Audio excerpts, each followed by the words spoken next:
Welcome to the Infamous. This is a good question because I don't think I know the story of this. I mean, I think I know generally, but I don't know like the dates and like when was QE first birthed in your mind? It was college, so I went to MTSU that first year out of high school, so fall of 96, spring of 97. And they give you an email address, and this is my first email address, right? Okay. They give you an email address based on whatever program you're in. So computer science, C0SC, and a bunch of numbers at mtsu.edu. So that's Right. my email address forever, right? Uh-huh. Well, no, I'm going to come up with my own alias Sure. to kind of signify who I am, something. They had Hotmail at the time. And I had one of those. What name can I pick that is going to just encapsulate who I am in the world, blah, blah, blah. Now, I was a theater kid in high school, quite arrogant at it. And when I found faith around that same time, I wanted to keep the same performance, the performance persona, but I wanted to start practicing humility, and I wanted to, I don't know, let the art speak for itself, where you could just be quiet about it. You don't have to always brag and boast about how good you are. And so that's what Still the name. small voice. Yeah. Yeah. So that's what the name means. And so Quiet Entertainer was Hotmail email address, so that I didn't have to have a college email address. And you couldn't put the whole phrase Quiet Entertainer. So I was Q_entertainer at hotmail.com. I gotcha. Okay. And the spammers, will start flooding it. That address is still out there. Yeah.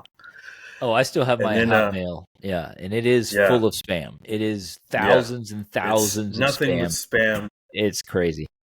So that was my Hotmail, my Yahoo, my AOL, Instant Messenger, all of the things. It was Quiet Entertainer. And, gotcha. And this was is back in 96. This is before you had done any DJing and had any idea of doing that, right? This was just like your moniker that you were like, I want that to be my, it's representative of me. Like this phrase, the Quiet Entertainer, is representative of who I am as a human. So yeah, I started DJing in 97, doing like dances in high school proms and middle school Sadie Hawkins and stuff like that. Yeah, but I worked for a company, and you weren't allowed to have an alias necessarily. Like the owners of the company, DJ Marky Mark and DJ Eddie. I forget. Did Marky Mark have a funky bunch? Was he? No, it's weird. It's funny because Marky Mark has a funky bunch, but I think this guy had been DJing since before Marky Mark had a funky bunch, and he probably called himself Marky Mark. Wow, so maybe he was an older guy. Maybe the other Marky Mark actually stole it from him. It's very possible. But I'm starting, as far as DJ names go, a lot of people just have all these names, and it's kind of a race to this is Marky Mark in Tennessee, and Marky Mark that's famous is Marky Mark in Boston. Right. My favorite DJ is DJ Shadow from San Francisco, but there's a DJ Shadow in Dubai. And I just found out there's a guy in Nashville calling himself DJ Shadow without the W. What? I think that's trash, but it's like, sorry, if you ever listen to this, I'm sorry, but you need to do your research and change your name, because your name is trash. I often wonder that. What was the band that I just discovered the other day had the same name as another band? I think it was a hip-hop artist. I was looking on Spotify to see if a band I used to like was still making music. If you ever go down that rabbit hole where you're like, man, I totally forgot about this band, Let me go check and see what they're up to. And then another guy came up. I think it's, what's the French band that did the Wolfgang Amadeus Mozart album? What is, it's on the tip of my tongue. Why can't I think of it? Wolfgang Amadeus Mozart. Wolfgang Amadeus Phoenix. Oh, okay. Phoenix. Got it. Very well known, very popular French They band, are. and they've crossed over into America. I mean, they had Wolfgang I didn't Amadeus, know they were French. but they're French guys, yeah. And it's one thing if you don't know that this big band named Phoenix exists. But if you're going to call yourself Phoenix and not spell it any differently, it's still Phoenix, and you're totally different. It's like a hip hop artist. Like, because I thought it was a new track from Phoenix, the French band, and when I started listening to it, it was I'm not going to say poorly produced, but I could tell there was a difference in quality of the music. And it wasn't bad, but I was like, this is not Phoenix. And why would you name yourself Phoenix when there's a well-known other band? It's like calling yourself U2. I'm not saying Phoenix is as big as U2 was, but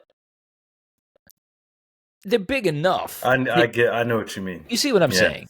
You know, It's like, I mean, if somebody came out right now and started calling themselves Vanilla Ice, I don't know if that would be that big of a deal, but on the other hand, it's like even people I think it would. Yeah. Even people who didn't like Vanilla Ice or maybe never heard of Vanilla Ice, it's like it's part of the cult. Like, you just know, I'm not going to call myself that, you know. I'm not going to call myself MC Hammer. It's weird. Like, once a band gets irresponsible. It is. Yeah. Once a band gets to a certain level of notoriety, I feel like their name is off limits. You don't take that name anymore. You can call yourself Phoenix 3 or Phoenix 7 or spell it, with an F or something. I don't know. You can change it up, but when I look for Phoenix on Spotify, I'm looking for the French band, and I'm not looking for this guy's stuff. No offense. So that guy, this was on Spotify. It was on Spotify, yes. Okay, and he had it spelled just like the other band. Straight up Phoenix, yeah. It's just Phoenix, wow. And I was confused. We got to get the blue check marks. That's it. So yes, nobody's safe. Got to get it. I feel like that should not. I feel like you shouldn't have to pay for that, though.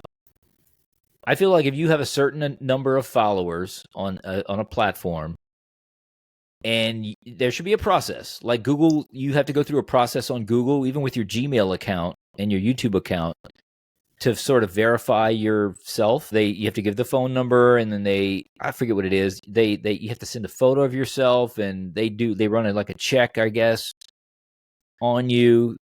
And then you get clearance, basically, and they say, okay, now you have these privileges, and we allow you to continue with your account. I feel like that's when you get your blue check, right?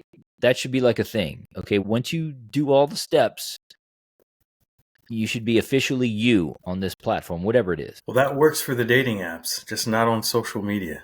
Right. For some reason.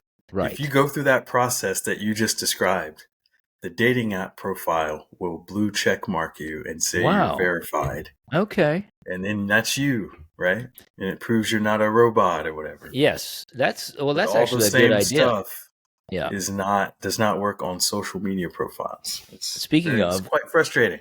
Yeah. Speaking of, are you on the dating apps again, or have you sworn off of them?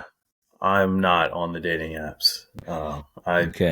Sworn off is a good way to describe my relationship with them at this time. Yeah.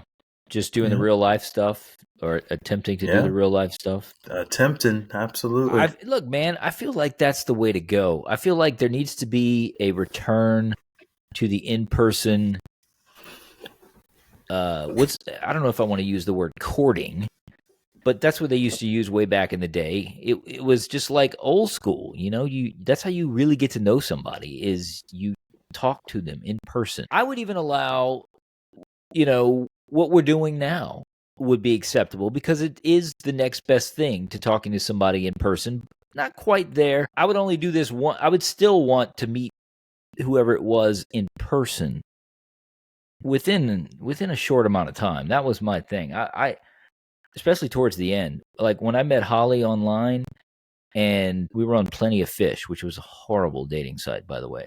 I say that, but I met my wife on it, so it's not that bad. But Wow. If I had not met her, I would have been like, this is just the worst dating site ever. And she was on, and we started talking, and then she got kicked off. Like, her profile completely disappeared the next day.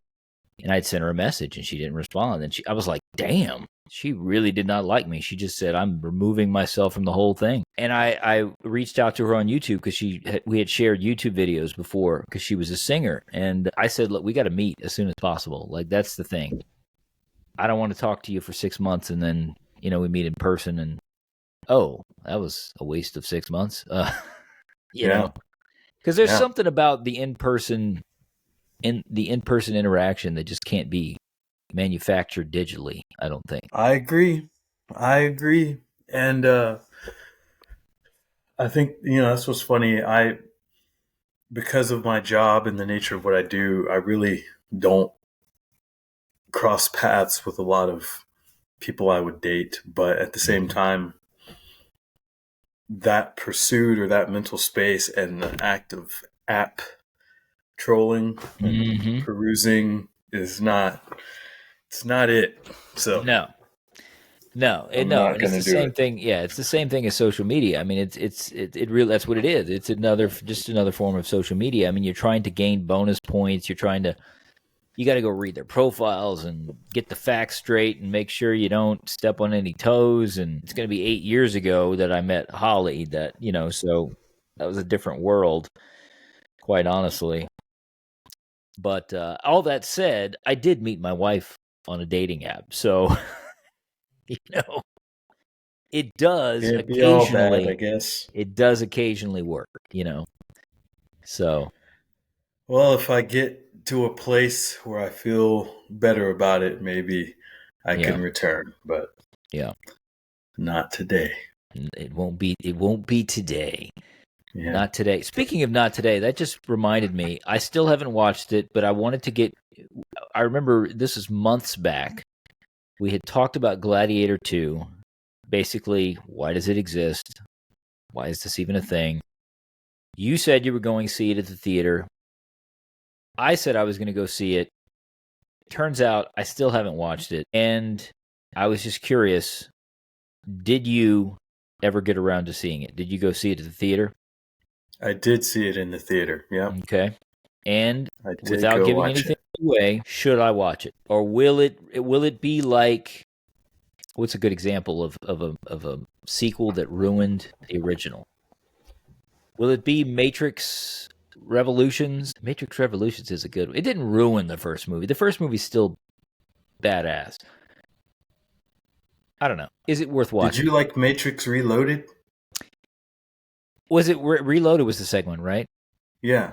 Yeah, no. I liked parts of it, but ultimately I've only watched it, I think maybe twice in my entire life. I never watched it. I've seen the first Matrix probably 15, 20 times.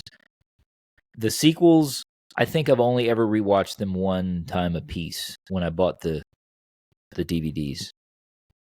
Man. Okay. So Gladiator 2, is it worth it? Is it worth it? Is it worth the 2 hours of your time?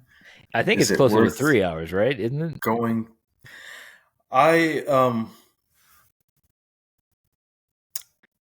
No, it's not. But okay. It is if you want another Gladiator story in the Gladiator world. Okay. But I feel like everybody would want another. Ridiculous. I would feel like everybody would want another story in that world because it was a really good. It was a fun ride. Like that movie took you on a journey, And I feel like I'm always about movies that take you on a journey. That I just watched another Ridley Scott movie with my wife a few months back, Kingdom of Heaven, the director's cut. I don't know if you've seen that one, but it's about the Crusades. It's the Christians versus the Muslims, basically, and it does a really good job of like giving equal weight to both sides. It doesn't really take it like there's a central character, but it's just a good, epic, old-fashioned type of movie that they really don't make anymore. And I was writing off Gladiator too because I read some reviews. I made the mistake of reading reviews. That's why I didn't go see it. I heard some people say things about the bad CGI, that there were sharks in the Coliseum, and some of it was a little dodgy. That sounds ridiculous. But then a lot of people were like, Denzel's performance is fantastic. And if you do go see it, it's worth the price of admission. Go check it out. And I was like, okay, maybe. And they were like, well, the main character, he's kind of bland. He's no Russell Crowe. Okay. And I'm like, man, I'm kind of torn. And so right now I'm waiting for it to pop up on a streaming service I have, and then I will probably watch it when I don't have to pay for it. So that's my stance on it. But then I heard this. Christopher Nolan, who is a filmmaker I admire, supposedly called it one of the best films of 2024. And he said that the excess in it, like the over-the-topness of it, is basically a metaphor for our times. We are ancient Rome. Like, we are over the top. We're insane. We're basically going insane. We're spiraling down the drain. That's how he saw it. The crazier aspects of the movie apparently were purposefully done as a metaphor to our time. At least that's how he read into it. Whether or not that's true, I don't know. And I love Christopher Nolan, and I'm like, okay, well, maybe it is better than it's been made out to be. But you're saying no. He could have described he could have used that same quote to describe the first movie. Yes. And it would have been more accurate to me. Yep. When people are talking about over the topness and talking about the use of CGI and kind of the ridiculous Sharknado type stuff that happens in this movie, then that's not what he's talking about as a metaphor for the times here today. The fact is, it is another Gladiator story, and yes, Denzel's acting performance, he's always going to be Denzel, for better or worse, depending on how you think he fits in the story. Okay. And the truth is, I think this story was a retelling of the old story.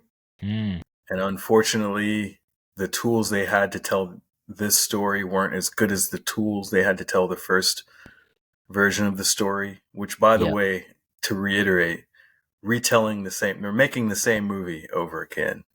In my opinion, this is not a new story. And that's why I say, no, it doesn't need to be made. I gotcha. So it's no Empire Strikes Back. It's No, it's not. Yeah. I feel like there was so much potential, even taking the character of Lucius, the young boy from the first film, and turn him into a gladiator, but make the story a different story, not the exact. I mean, I'm assuming it's not the exact same story, but it does appear to be eerily similar. Like, he does have a love, and I'm assuming she dies, and there's revenge, and there's a lot of movies that retread the same ground, and they're still good. I still enjoy them. I watch a Western just like another Western, but I'll still enjoy them. But I think repeating the theme is different than almost note for note. I gotcha. Plot transcribing the plot, and the only real difference is that Denzel's character, there isn't a one-to-one like translation from his character to someone in the old movie. But no, I think it was well done. It was shot well, but the character Lucius as a character isn't established as this guy that could believably do all these things in the way that Maximus was. And tying it into the first movie the way that they did was cool. So they paid tribute to the first movie, but after a while you realize, I'm not paying tribute. I'm watching the same story.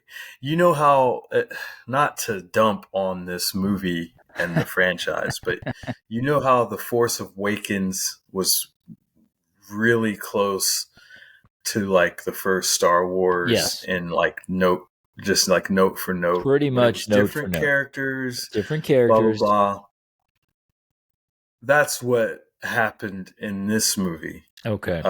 with Gladiator. They basically told the, this person has to go through this to get through this, and then they're going to do this, and Right. what's going to happen. And so that's what this was. This was like The Force Awakens for Gladiator. I feel like that's the problem when you wait 20 plus years to make the sequel to something, right?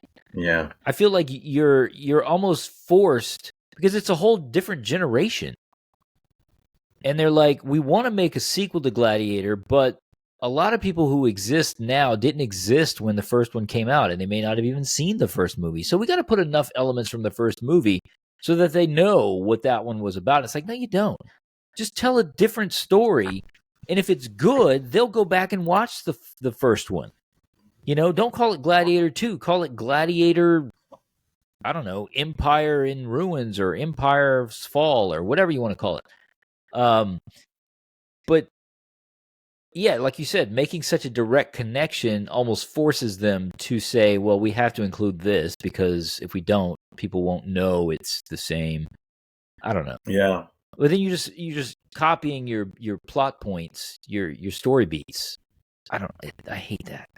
I hate when I start watching a movie and I can tell the ending from the first act. I'm like, I know how this is going to end. It's just not going to be good. And I just find that. And so when you can see the ending coming, and then they do something different, now that that absolutely makes no sense. Well, if that because happens, you saw it coming, yeah. and then it's just like, oh, okay, why did we? Yeah, they arrived at that conclusion too, and they were writing it. And I'm like, oh, everybody's going to think that this is the ending, so we should probably change it to this. But that doesn't make any sense. It doesn't matter. Yeah. You're not expecting it. Yeah, that's also that's the infuriating. worst. So yeah, I'm not gonna tell you what to do, how to live your life, man. But I just thought, man, I could have sat at home and I could have watched Gladiator 1. Watch Gladiator 1 and I would have enjoyed it more. And you know what? Recently after that, I went back and I watched the first Gladiator. Yes. And I just thought, man, this is one of the best movies ever made. Hey, why would anyone want to make another one? What I just watched? I saw the trailer for a movie the other day, and it reminded me of, I don't know why, but I was in the mood to rewatch Training Day. Speaking of Denzel, and because that's one of the first movies that I went to see at the theater.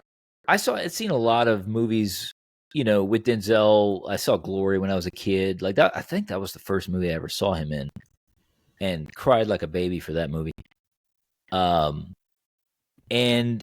I would catch him in other stuff, and then I was a big Ethan Hawke fan as well. And when I saw they were making Training Day, my brother and I went to see it, and we were just blown away by that movie. Like, just the whole movie. And my wife had not seen it, and I had just bought it on Blu-ray because I was going through my old DVDs and saying, okay, I need to upgrade some of these DVDs to Blu-rays or HD, 4K if it's available. And there was a sale, and so I got Training Day.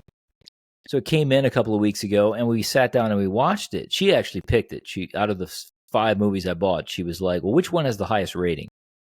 And she said, oh, it's Training Day.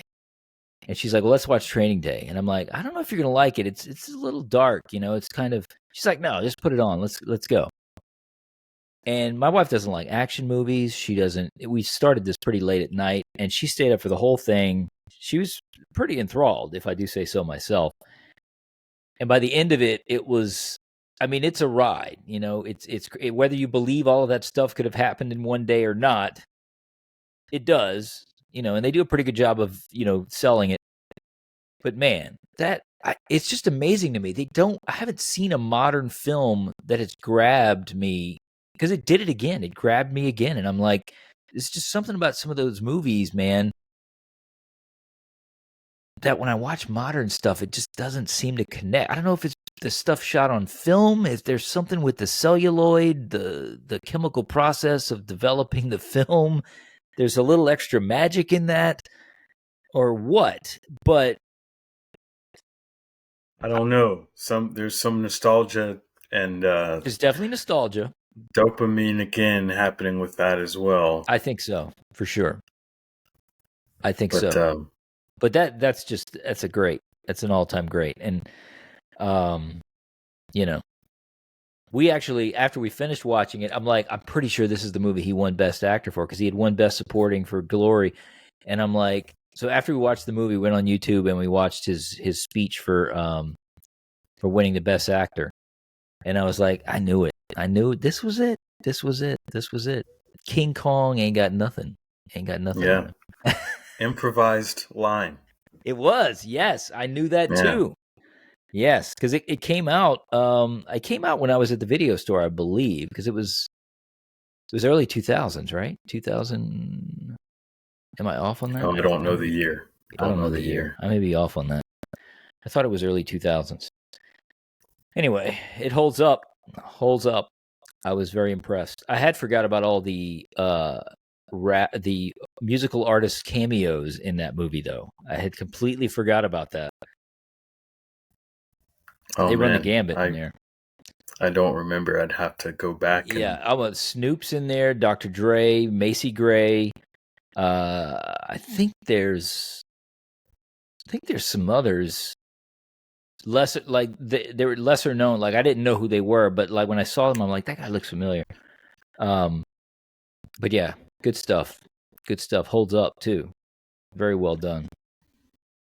We need to return to that, man. We need to return to that. It was, gritty, good story, surprises.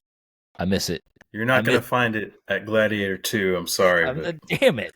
My plan is to watch this year's Best Picture winner this weekend because it just showed up on Hulu, which I have right now. And I don't know if you've seen that yet, but Honora? I haven't seen it yet. Yeah, it's on Hulu if you have it. So what's the last good one that you've seen? Old or new? Movie? Real quick before we sign off. I'm rewatching Person of Interest. It's not a movie. Oh, and yes. It's probably not, depending on what you like. It's not in the class of Training Day or Honora. No. Person of Interest is one of my all-time favorite TV shows. Oh, yeah. Is this you're rewatching? So you've seen it already. Rewatching it. Okay. Yeah.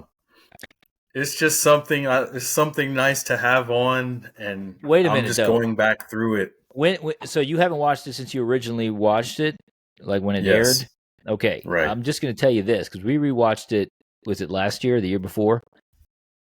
It is so prescient, like how much it foretells what is happening right now with AI, and it's kind of scary, like how on the dot they were with a lot of that stuff. When we rewatched it, I'd forgotten about a lot of the detail, like the small details of, character motivations and things like that. But I knew the main thing was like, okay, it ends up being two AIs kind of fighting against each other and the humans kind of stuck in the middle. And there's so many episodes that I'm like, wow, this is just like that news story I just read. Like, it's crazy how on point they were for how things are going. It's kind of crazy. Speaking of the Nolans, that's Christopher Nolan's brother, Jonathan, who created that show.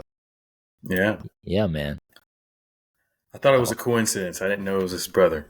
That is his brother. His stepbrother, actually. They have different mothers, I think. I believe different. I think they have different mothers. But yeah, they're half brothers. So anyway, good game. Hour. So good game. Thanks for listening to The Introverse. New episodes every Monday, wherever the podcasts roam. Catch us on our YouTube channel at Introverse Pod. The Introverse is a part of the Introverse Podcast Network.